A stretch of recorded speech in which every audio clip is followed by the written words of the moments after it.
Irmãos queridos, nós vamos então abrir a palavra de Deus no Evangelho de Jesus Cristo, conforme o relato de Lucas. Lucas capítulo 15. Lucas capítulo 15. Para entendermos o contexto, nós vamos ler os versos 1 e 2 e depois leremos a partir do verso 11. Aproximavam-se de Jesus todos os publicanos e pecadores. Repete comigo. Todos os publicanos e pecadores. Para o ouvir. E murmuravam os fariseus e os escribas, dizendo: Este recebe pecadores e come com eles. Aí Jesus conta a primeira parábola, dos versos 3 a 7, a parábola da ovelha perdida. Depois conta a parábola da dracma perdida, dos versos 8 a 10. E no verso 11 prossegue. Continuou: Certo homem tinha 2 filhos. O mais moço deles disse ao pai: Pai, dá-me a parte dos bens que me cabe. E ele lhes repartiu os haveres. Passados não muitos dias, o filho mais moço, ajuntando tudo o que era seu, partiu para uma terra distante e lá dissipou todos os seus bens, vivendo dissolutamente.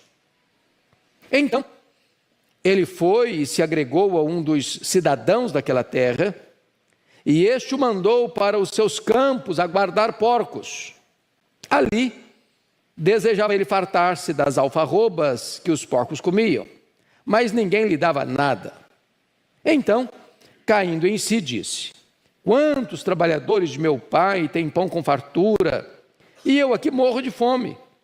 Levantar-me-ei, irei ter com meu pai, e lhe direi: Pai, pequei contra o céu e diante de ti. Já não sou digno de ser chamado teu filho.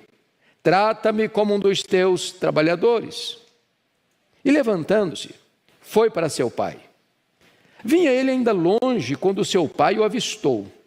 E compadecido dele, correndo, o abraçou e beijou. E o filho lhe disse: Pai, pequei contra o céu e diante de ti. Já não sou digno de ser chamado teu filho.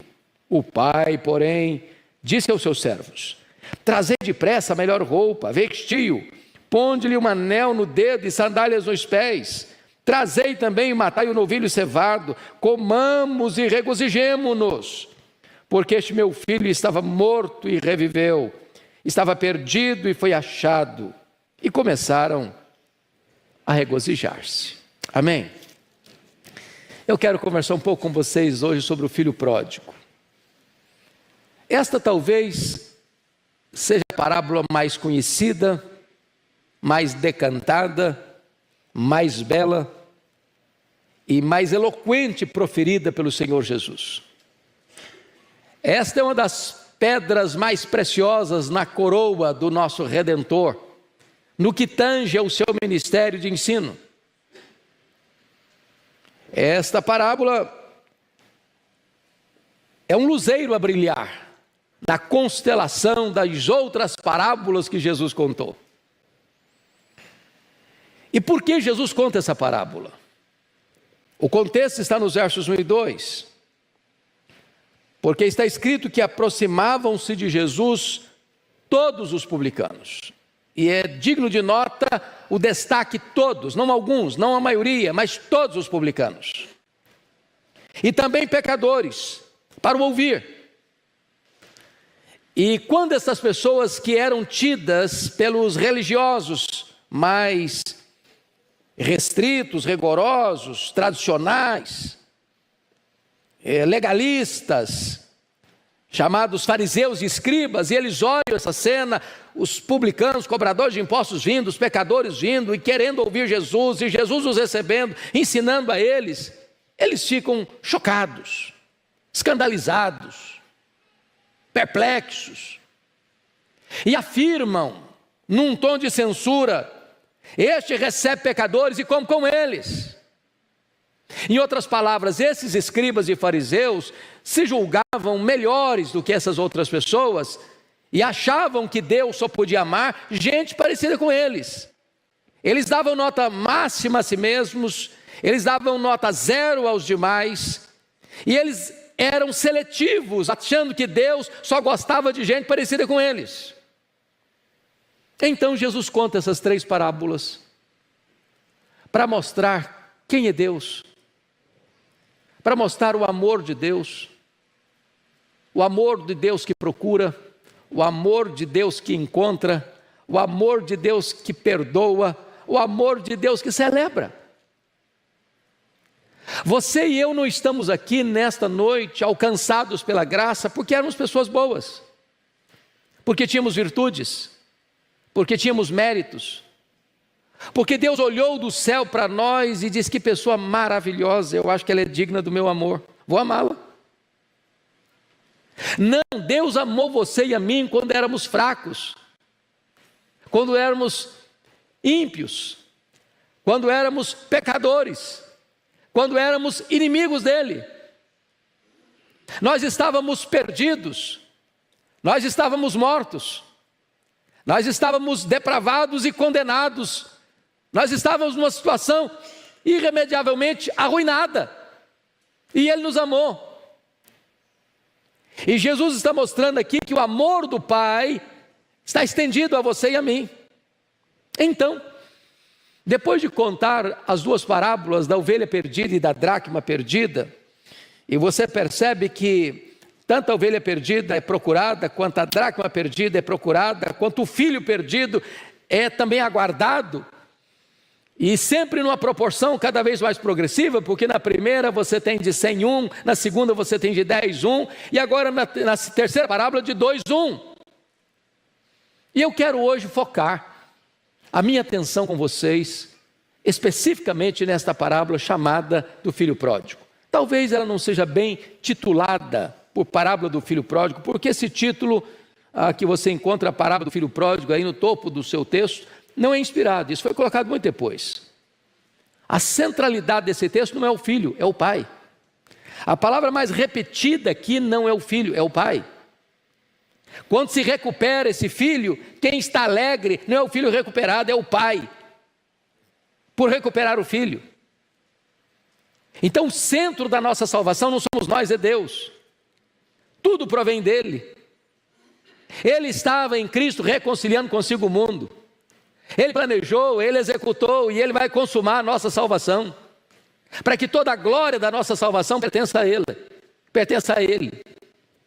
Mas com os olhos voltados agora para esta parábola, chamada então parábola do filho pródigo, eu quero destacar que esse moço, representando aqui os publicanos e pecadores, retrata 4 períodos ou 4 fases muito claras, muito nítidas na sua vida.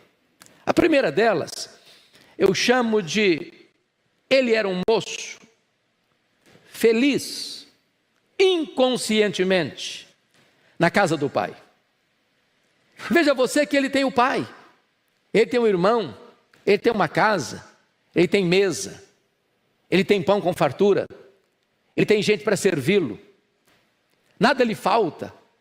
Ele tem afeto, ele tem amor, ele tem cuidado, ele tem provisão, ele tem sustento, ele tem honra, ele tem herança, ele tem futuro, ele tem tudo. Mas aqui entra um dos pontos mais críticos da vida do ser humano, que é a questão da insatisfação. Insatisfação. É quando você olha e não valoriza o que você tem. Se você olhar a história bíblica, por que houve uma queda no céu? Por que Lúcifer foi lançado do céu? Porque ele, embora sendo feito um querubim da guarda, um anjo de luz, estava insatisfeito e queria ser igual a Deus e acima dos outros anjos. De repente ele não se satisfez com aquilo que tinha. Por que Adão e Eva caíram no Éden? Eles estavam no paraíso, num lugar perfeito, criados perfeitos, tendo comunhão com Deus perfeito. Mas de repente um sentimento de insatisfação introduziu-se no coração deles. E eles começaram a pensar que o jardim era muito estreito, muito pequeno, muito inadequado para eles, que eles tinham capacidade de muito mais, potencial para muito mais, e começaram a aspirar coisas maiores do que aquelas que eles tinham. Quantas vezes na vida prática nossa, nós entramos por corredores escuros e perigosos, sombrios e escorregadios, porque a gente começa a ficar insatisfeito com a vida, com a família, com o casamento, com os filhos, com os pais, com a casa, com a igreja, com o local onde vivemos. E quando esse sentimento é introduzido no coração, a vida perde o sabor. A mesa farta não faz sentido mais. Ter roupa limpa não satisfaz mais. Ter uma cama macia para dormir não satisfaz mais. Ter a companhia de pai, de mãe, de irmãos não satisfaz mais. De repente tudo aquilo que Deus põe na sua mão parece que não faz mais sentido. O drama desse moço é que ele era feliz, mas não sabia. Ele tinha tudo, mas não valorizava nada. E quantas vezes, meus irmãos, esse é o drama ainda hoje. Ainda hoje. Mas vocês percebem um segundo aspecto, que é a rebelião dele. Porque notem comigo o que acontece aqui. Versículo 12: o mais moço deles disse ao pai: Pai, dá-me a parte dos bens que me cabe.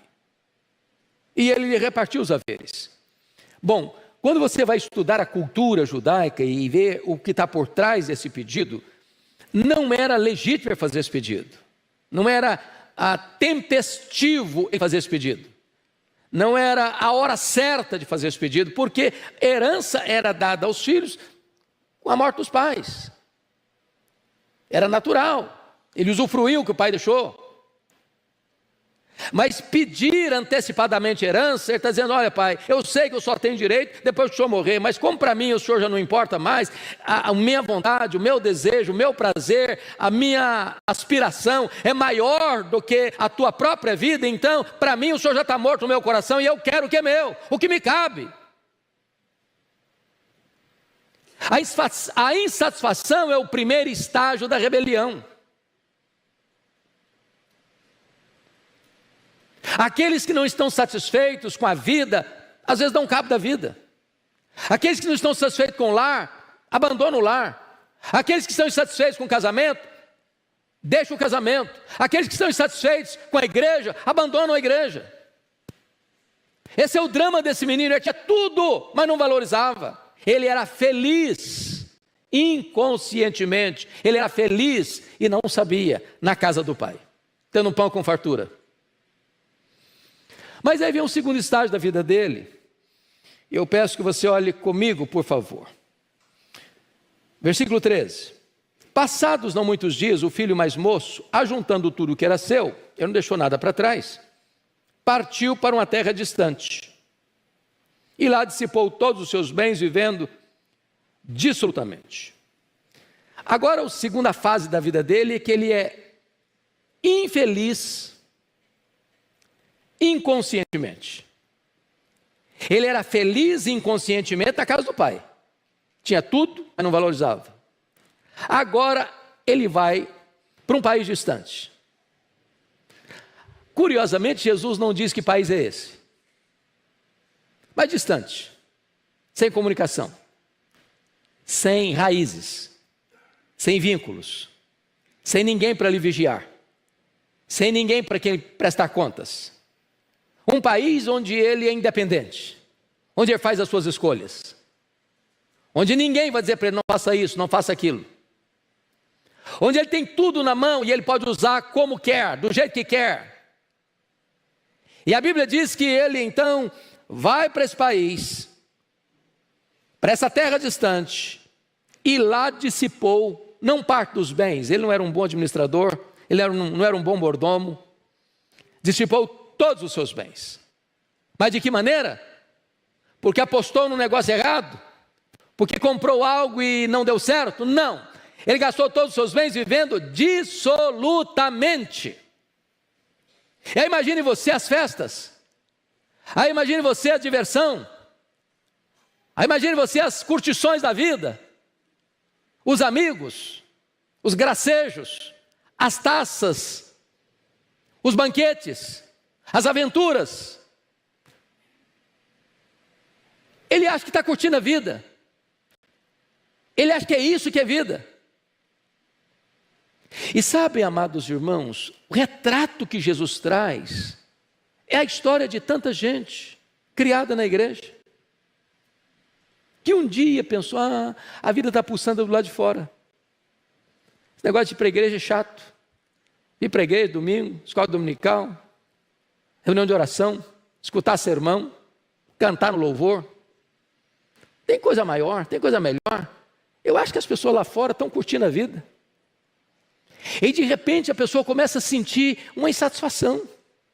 Ela quer curtir o que está do outro lado.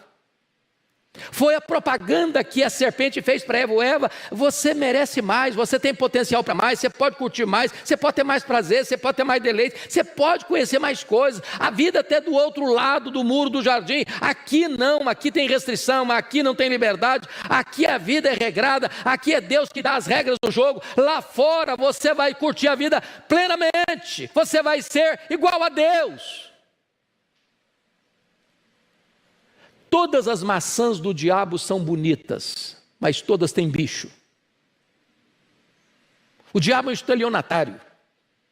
Ele promete o que não tem. Ele é um farsário. A propaganda dele é mentirosa.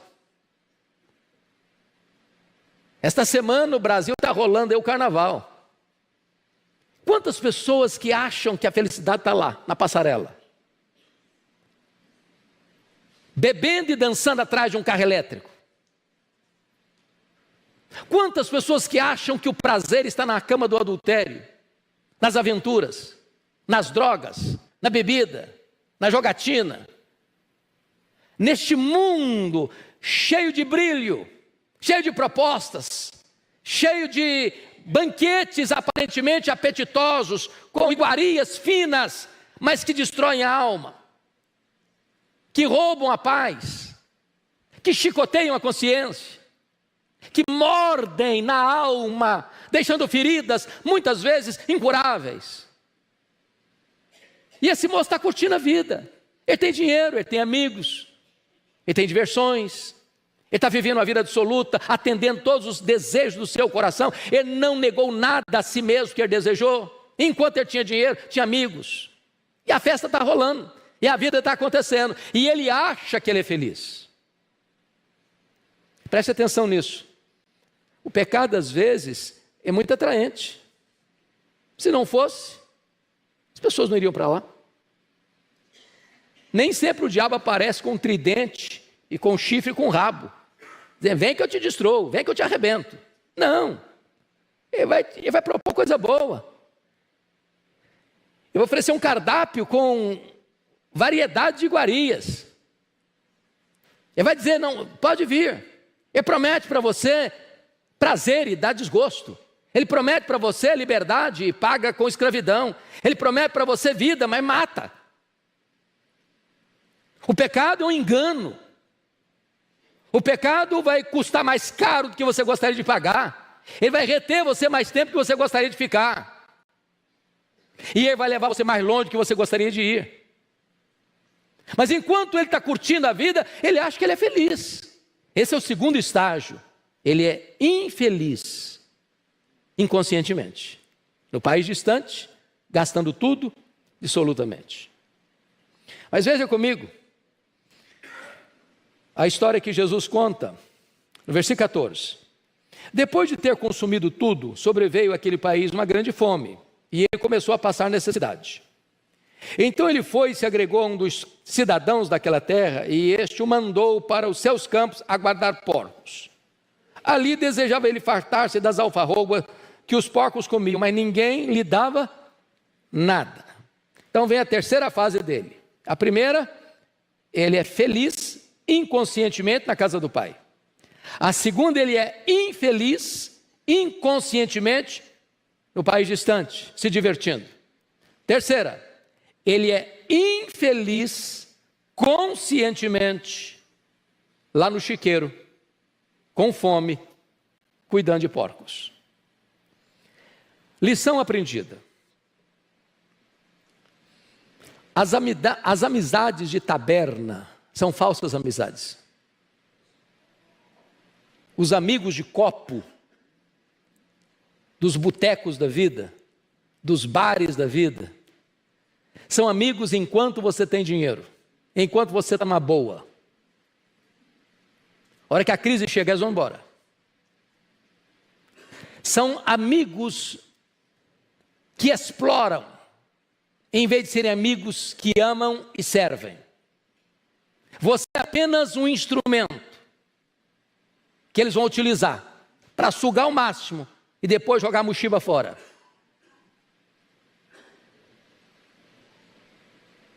Imagine a cena que Jesus pinta deste quadro. Para um judeu, o porco é um animal imundo. Um judeu não come carne de porco, por entender que é um animal imundo. O quadro que Jesus pinta é o mais dramático, porque ele não encontra sequer um emprego digno. Ele vai estar cuidando daquilo que na mente dele, na cultura dele, é impuro. E o dinheiro acabou, e a fome chegou, e a crise bateu à sua porta, e ele não tem mais nada. E ele não consegue encontrar nenhuma família decente para lhe dar um trabalho decente. E então ele vai guardar porcos. E enquanto ele faz a comida dos porcos, as alfarrobas, a fome dele é tal que ele gostaria de comer até aquela lavagem. Mas nem isso ele tem. Agora sim ele é infeliz. Eu estava ouvindo há pouco tempo um relato dramático de um pastor que foi me buscar para pregar na sua igreja, pastor muito querido, e ele era um homem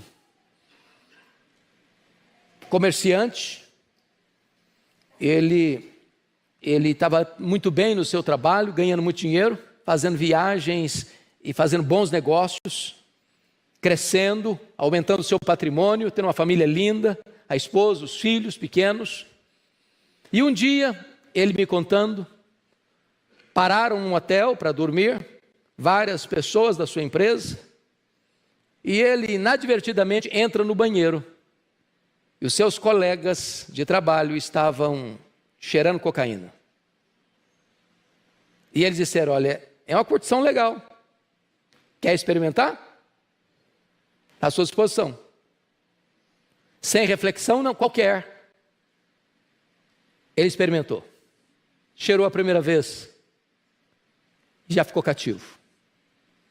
Cheirou a segunda vez, a terceira vez, começou a mentir para a esposa, a vida começou a ficar bagunçada, começou a perder dinheiro, a vida já não estava mais legal, a cabeça já estava ruim. Chegou um momento em que havia brigas dentro de casa, ele mentindo para a esposa, ele dizendo que estava num lugar, estava no outro, estava fazendo uma coisa, estava fazendo outra. Chegou um momento em que a vida dele virou um inferno, e cada vez mais prisioneiro das drogas. Quando ele percebeu que não tinha mais saída para ele, ele me disse, peguei minha mala, enchi de roupa e disse para minha família, vou fazer uma viagem. E a viagem que ele fez foi para as ruas de São Paulo. Morou 7 anos nas ruas de São Paulo, debaixo dos viadutos, injetando drogas, vivendo uma vida de mendicância, sujo, passando até 15 dias sem tomar um banho, no submundo das drogas. O que ofereceram para ele foi uma curtição, foi um prazer, foi uma aventura. E nem tinha percebido ele que aquela proposta, talvez vantajosa naquele momento, para lhe dar alguma experiência nova, haveria de arruinar a vida dele, arruinar o casamento dele, arruinar a família dele, arruinar o futuro dele. Mas bendito seja Deus, esse homem me disse que muitas vezes, dezenas de vezes, centenas de vezes, ele dormiu debaixo de uma marquise de uma igreja aqui em São Paulo. E um dia, 4 horas da manhã, ele está passando num viaduto, sem poder entender, uma senhora que estava vindo de uma reunião de oração, saiu da reunião de oração de madrugada, passando por ele, olhou para ele e disse: se você não morreu até hoje, é porque Deus tem um plano na sua vida. Aí ele lembrou da sua família, a ficha caiu, e naquela madrugada, a sua filha, que nunca desistiu dele, porque eles não tinham notícia dele, já tinham procurado delegacias e IMLs da vida e não encontravam, passando e abriu o vidro do carro, numa praça, olhou e olhou de novo, e olhou outra vez, mesmo sujo, maltrapilho, barbudo, com a cabeça toda encebada por mais de 15 dias sem banho. Ela olhou e viu e reconheceu. Desceu do carro, correu, abraçou e disse: papai, papai, papai. E abraçou o seu pai, sujo, levou para casa, deu banho, cortou o cabelo, colocou numa clínica. Ele se recuperou. E aquela igreja onde ele dormia debaixo da marquise, é hoje a sua igreja. Ele é pastor desta igreja. E dá o seu testemunho no Brasil inteiro. Há muitas pessoas, irmãos, que acharam que a vida estava lá fora. Como esse pródigo. Quantos filhos de igreja saíram da igreja? Quantos que foram criados no evangelho que abandonaram? Foram atraídos, foram seduzidos, foram apanhados como que numa rede, se envolveram com o que não podiam se envolver, e hoje estão nesse estágio, nesse terceiro estágio, infeliz, conscientemente. Mas Jesus cuidadosamente nos leva para a quarta fase. Eu gostaria que vocês olhassem comigo, verso 17.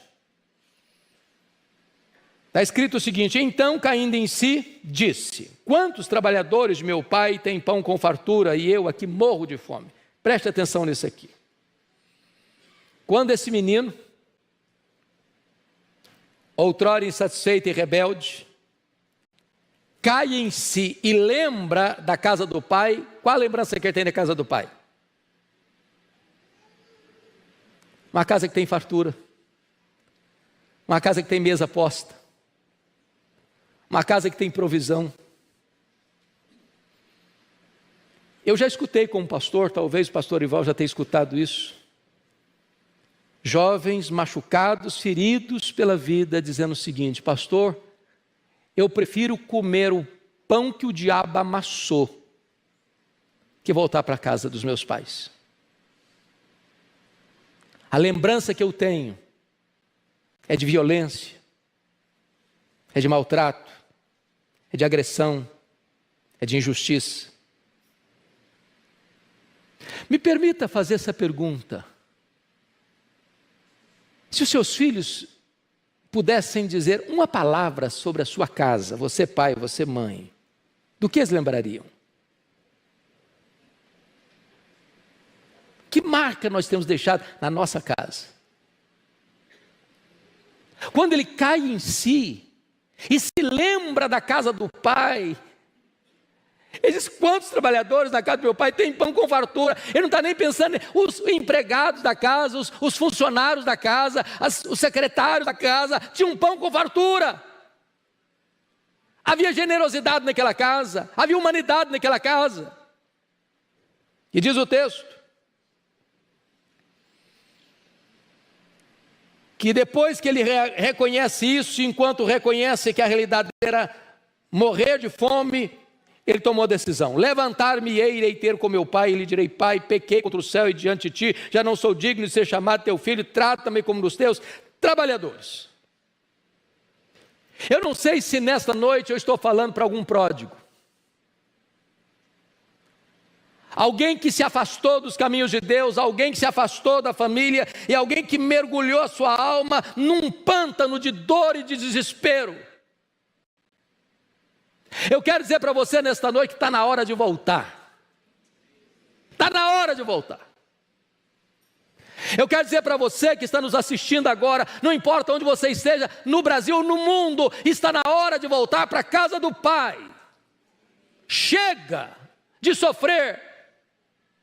Quando o pai é o Pai de amor, de graça, e que está com os braços estendidos para receber e perdoar você. O ponto importante a destacar aqui é decisão.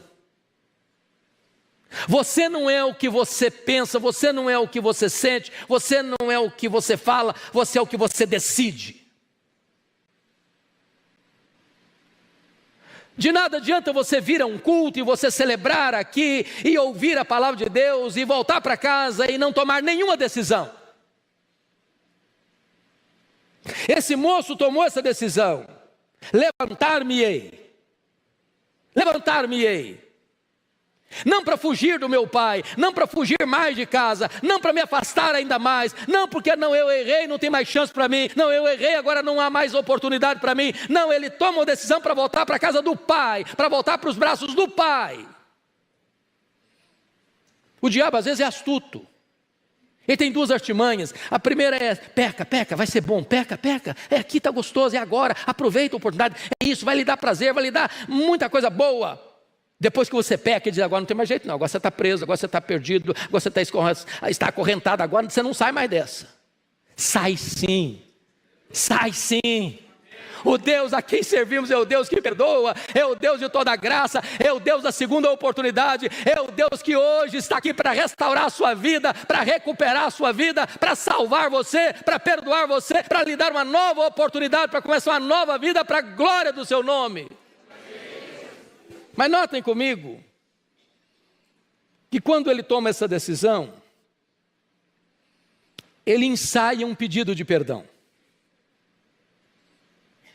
Ele ensaia um discurso.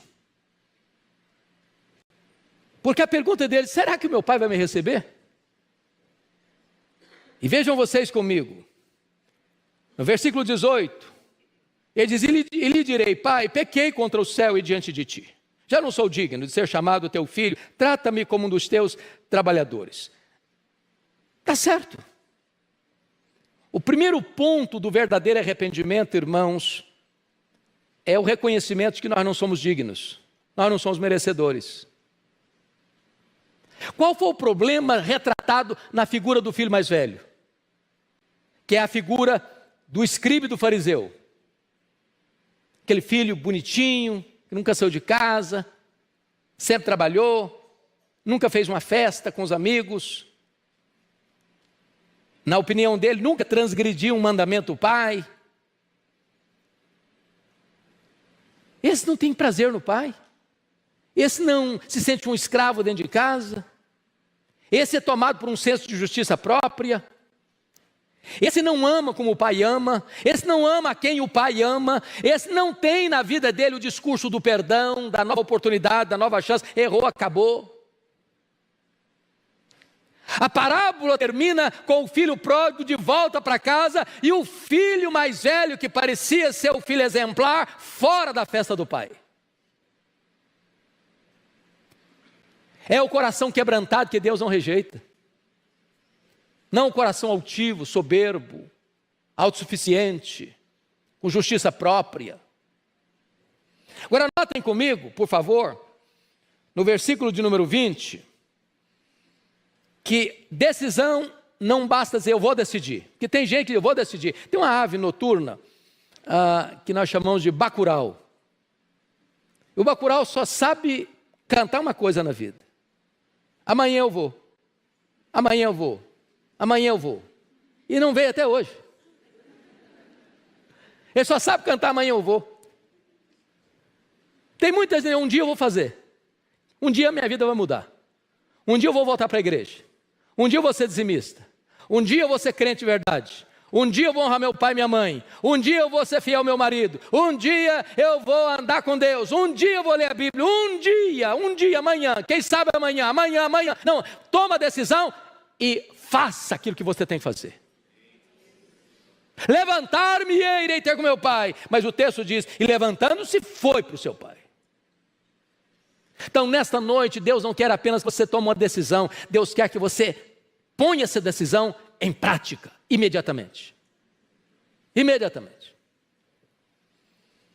Levantando-se foi para seu pai. O que é maravilhoso É que no verso 20, eu quero que você leia comigo o verso 20, uma só voz, vamos lá juntos? Vamos lá? E levantando-se, foi para seu pai.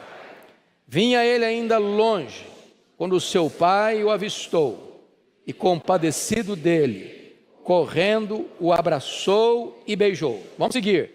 E o filho lhe disse: Pai, pequei contra o céu e diante de ti, já não sou digno de ser chamado teu filho. Prossiga. O pai, porém, disse aos seus servos: Trazei depressa a melhor roupa, vestiu, ponde-lhe um anel no dedo e sandália nos pés. Trazei também e matai o novilho cevado. Comamos e regozijemo-nos, porque este meu filho estava morto e reviveu, estava perdido e foi achado. E começaram a regozijar-se. Aqui vem a quarta fase da vida desse moço. Agora ele é feliz, conscientemente, na casa do pai. Então vamos repetir as 4 fases da vida dele. A primeira, ele era o quê? Infeliz, inconscientemente, na casa do pai. A segunda, ele era infeliz, inconscientemente, no país distante. A terceira, ele era infeliz, conscientemente, no chiqueiro. Quarto, ele era feliz, conscientemente, de volta à casa do pai. Agora, notem comigo que a parábola de Jesus é cheia de detalhes magníficos. Porque um ancião não tinha o hábito de correr. Segundo, a cena que Jesus pinta como um artista de excelência é que o pai vivia na varanda da casa, olhando para a estrada, aguardando a chegada do filho. Eu quero dizer para você que o pai aguarda você. Ele espera por você. Mas talvez, eu estou falando para crente, que o pai está aguardando para uma vida mais plena. Talvez você está sendo uma crente meia boca. Deus aguarda você para uma vida plena. Plena. E o que é curioso é que o pai interrompe o discurso dele. O pai não permite que ele fale assim: trata-me como um dos teus trabalhadores. Não, o pai interrompe. Quando o pai perdoa, ele perdoa mesmo. Deus não diz para você: olha, você fez um monte de coisa errada, agora eu vou te perdoar, mas olha, você vai ser agora só receber metade das bênçãos, porque você não recebe tudo, mas não, porque você perdeu. Deus está restaurando você por completo. Deus está lhe dando uma nova chance, uma nova oportunidade. E é curioso que enquanto o filho confessava: pai, pequei contra o céu diante de ti, já não sou digno de ser chamado teu filho, e antes ele emendar para dizer: trata-me apenas como um dos teus trabalhadores, o pai não fala mais com o filho. Pai tem pressa e diz para o seu servidor: vai lá, corre, traz roupa nova, traz sandália, traz anel, e vai lá e mata o bezerro cevado. O bezerro cevado, gente, é aquele bezerro que era tratado assim a pão e mel. Para o dia mais esperado, para o dia mais desejado, para a festa mais celebrada da família. Corre lá, mata o bezerro cevado. Está na hora da gente celebrar, porque este meu filho estava perdido e foi achado, estava morto e reviveu. Essa é a graça do nosso Deus. Este é o amor que perdoa, este é o amor que celebra a sua volta. A Bíblia diz que a festa diante de Deus, lá nos anjos, diante dos anjos de Deus nos céus, por um pecador que se arrepende. E diz a Bíblia que começaram a se regozijar. Há um banquete esperando por você. A festa está pronta. E ainda há lugar. Talvez você que hoje precise se reconciliar com Deus. Talvez você que hoje precisa voltar para a casa do Pai. Talvez você hoje que precisa de recomeçar uma nova jornada da sua vida com Jesus. O Senhor está aqui. Os portais da graça estão abertos. E o Senhor convida você para esse banquete. Curva sua fronte, por favor. Vamos orar ao Senhor.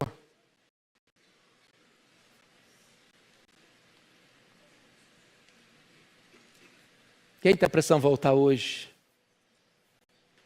para a comunhão com o Pai? As vestes falam da justiça de Cristo. As sandálias dizem que você não é escravo, você é filho.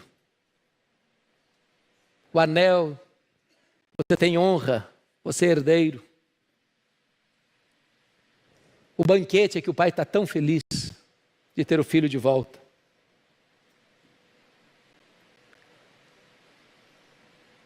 E hoje você pode voltar para os braços do Pai, para o banquete do Pai, para desfrutar das alegrias da comunhão com o Pai, para ter uma vida plena e maiúscula na presença do Pai. Se você hoje quer que eu ore por você, nesse sentido, onde você está enquanto a igreja está em oração, levante uma das suas mãos, eu quero orar em seu favor nesta noite.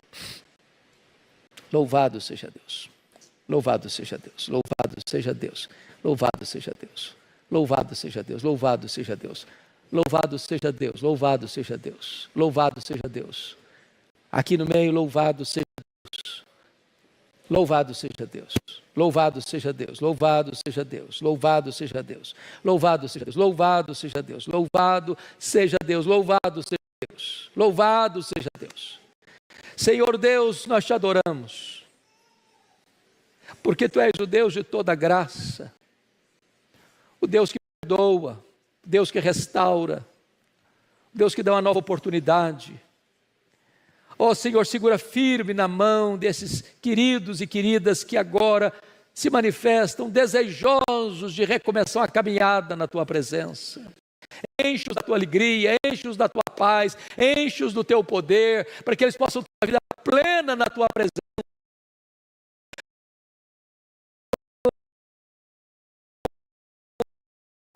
Talvez na sua casa, talvez no hospital, talvez no escritório, talvez no seu carro. Oh meu Deus, onde essa pessoa estiver agora, toca o coração dela, em nome de Jesus.